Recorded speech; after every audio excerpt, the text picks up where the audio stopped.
Aujourd'hui, je vais partager avec vous une technique de créativité, une technique qu'on utilise pour justement créer avec plus de liberté et pour aller chercher plus de facettes de soi. Il s'agit de la technique de l'alter ego. Bonjour à tous, bienvenue sur cette chaîne The Artist in Progress. Je m'appelle Myriam Barbet et sur cette chaîne, on va parler de créativité, d'art, de composition, d'expression. Donc si ce sont des sujets qui vous intéressent, n'hésitez pas à vous abonner à ma chaîne. Aujourd'hui, j'avais envie de partager avec vous cette technique de l'alter ego, qui est une technique, je trouve, très intéressante parce que je pense que ça nous est tous arrivé de ressentir à un moment qu'on était un petit peu à l'étroit dans ce qu'on était. On se sent tous et toutes parfois un petit peu bloqués dans une identité qui correspond à l'éducation qu'on a reçue, à l'entourage que l'on a, peut-être au monde professionnel dans lequel on évolue, etc. Et une des grandes utilités justement de l'art et de la pratique artistique et créative, c'est justement d'aller élargir le spectre de ce que l'on peut explorer, le spectre des émotions, le spectre des ressentis qu'on a. Et justement, la technique de l'alter ego, ce qui est intéressant avec cette technique, c'est qu'elle vous permet justement de sortir un petit peu de vous-même en quelque sorte, sortir de l'identité dans laquelle vous vous sentez parfois coincé. Et voilà, c'est une excellente opportunité pour aller pousser un petit peu les murs de ce que vous pensez être vous-même et d'aller chercher plus loin, aller chercher autre chose. Cette technique, déjà, je commence par dire qu'elle a été très utilisée par de très nombreux artistes.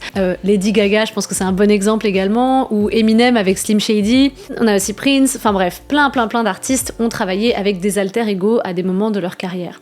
Et ce que ça leur a permis de faire, c'est justement, encore une fois, de créer un personnage. J'allais dire de toute pièce, mais évidemment, c'est jamais vraiment le cas.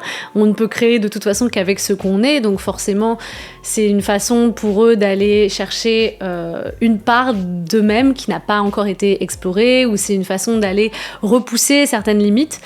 Voilà, donc tous ces artistes ont déjà expérimenté ça, et à chaque fois, ça a donné des œuvres quand même qu'on aime ou pas, particulièrement puissante, particulièrement intéressante, parce que justement, il y a une forme de transcendance, il y a une forme de dépassement de soi, une façon de dépasser qui on est et quelles sont nos propres limites, quoi. Voilà. Moi-même, je peux quand même aussi en parler, parce que dans mon projet d'art, déjà, je crée sous un pseudonyme, et j'ai créé aussi une identité, j'ai créé, j'allais dire, un personnage, oui, en quelque sorte. Ici, quand je vous parle, je suis Myriam Barbet, mais dans mon projet d'art, je suis May. Et May, elle porte un masque, elle porte un chapeau, elle ne montre pas son visage.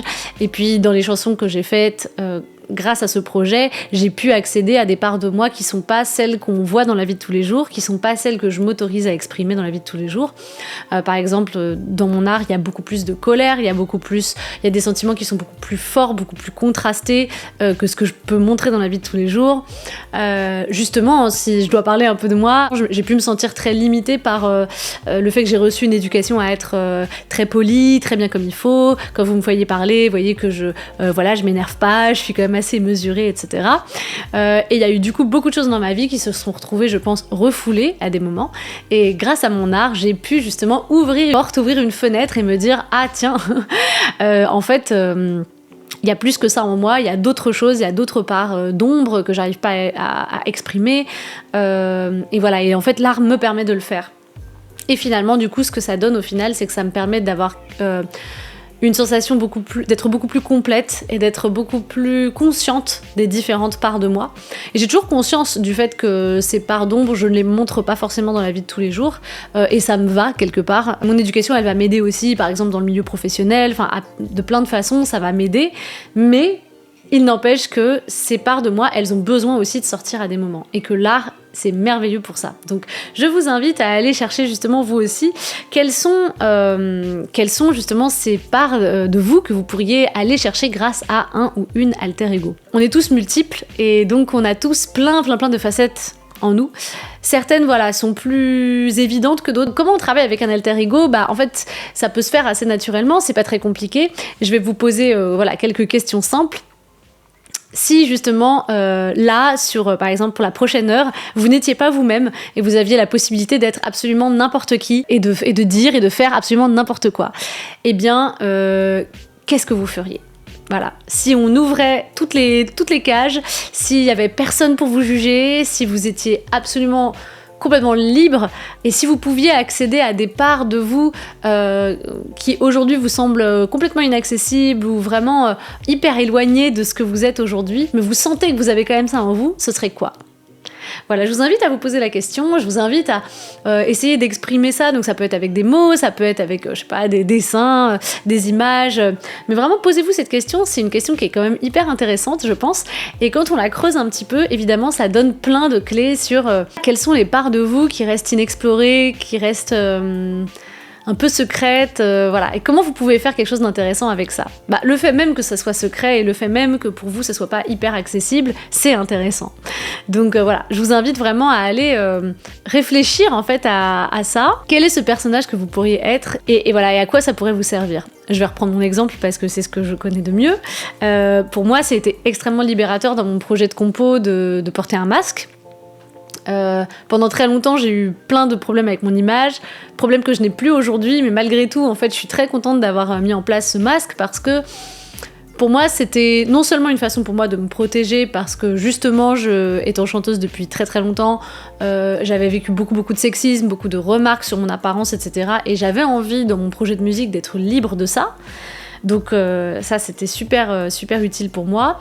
En même temps c'était aussi une façon de justement pointer du doigt les inégalités que les femmes vivent dans le quotidien, le fait que les femmes sont souvent réduites à leur apparence, etc. C'est quelque chose qui m'a beaucoup marqué et ça me tenait à cœur de le dénoncer, donc à travers ce projet-là ça me permet aussi de le faire.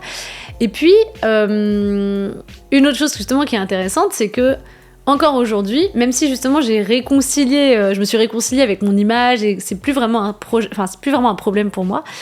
En fait, ce que je trouve génial, c'est que malgré tout, dans ce projet de musique, c'est une espèce d'espace à part où en fait, je ne suis pas résumée à mon apparence, je ne suis pas une image, ou en tout cas l'image que je crée est tout autre. Et l'imagerie aussi autour de mon projet est beaucoup plus sombre, etc. Donc c'est aussi un lieu où je peux mettre d'autres choses. Et c'est tellement libérateur et tellement récréatif aussi quelque part d'avoir un espace où on peut explorer d'autres parts de soi. Il y a vraiment quelque chose de très très très libérateur. Donc voilà, je vous invite vraiment à aller explorer ce que ça pourrait être pour vous. Quels sont ces sentiments refoulés que vous avez en vous? Quelles sont les parts de vous que vous laissez pas forcément tout le monde voir? Voilà, essayez de creuser ça, je pense que ça peut être vraiment intéressant pour vous et pour l'artiste que vous êtes, et ça peut vraiment nourrir votre art et nourrir vos œuvres. Voilà, c'est tout pour aujourd'hui. J'espère que cette vidéo vous aura été utile. Je vous remercie vraiment de m'avoir écouté. Si vous avez envie d'aller plus loin, si vous êtes un artiste en devenir, si vous sentez que vous avez besoin, envie d'explorer votre créativité, votre artiste intérieur, si vous sentez que vous avez peut-être des blocages, des choses qui font que vous n'arrivez pas encore tout à fait à aller là où vous avez envie d'aller, je serais vraiment très heureuse et très honorée de vous coacher. Je fais du coaching artistique, donc je donne des consultations qui durent 1h30. Pendant ces consultations, on va faire un point complet sur l'artiste que vous êtes aujourd'hui, sur là où vous avez envie d'aller, et puis on va essayer de trouver ensemble des solutions pour vous emmener là où vous avez envie d'aller, en identifiant aussi ce qui vous empêche d'y aller justement, où sont les peurs, où sont les blocages. Voilà, on va vraiment essayer de travailler ensemble main dans la main pour avancer sur vos projets. N'hésitez pas à prendre rendez-vous, c'est au lien qui est juste en dessous de cette vidéo. Et puis, si vous êtes curieux ou curieuse d'écouter ma musique, j'ai sorti un premier album qui s'appelle With the Lights Off, sous le nom de May, et je vais sortir un deuxième album très très prochainement. Donc si vous êtes curieux ou curieuse, je vous mets un petit lien en dessous de cette vidéo, n'hésitez pas à aller jeter une oreille. Et puis bien sûr, si ça vous parle, si ça vous plaît, n'hésitez pas à vous abonner. Évidemment, c'est un grand soutien pour moi. Si cette vidéo vous a plu, je vous invite à aller voir la vidéo qui s'appelle Les qualités de l'artiste épanoui.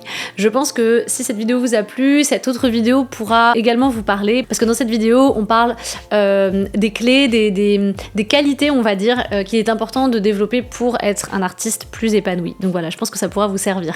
Voilà, je vous remercie de m'avoir écouté, je vous souhaite une très très bonne journée, et je vous dis à très vite pour une nouvelle vidéo. Ciao!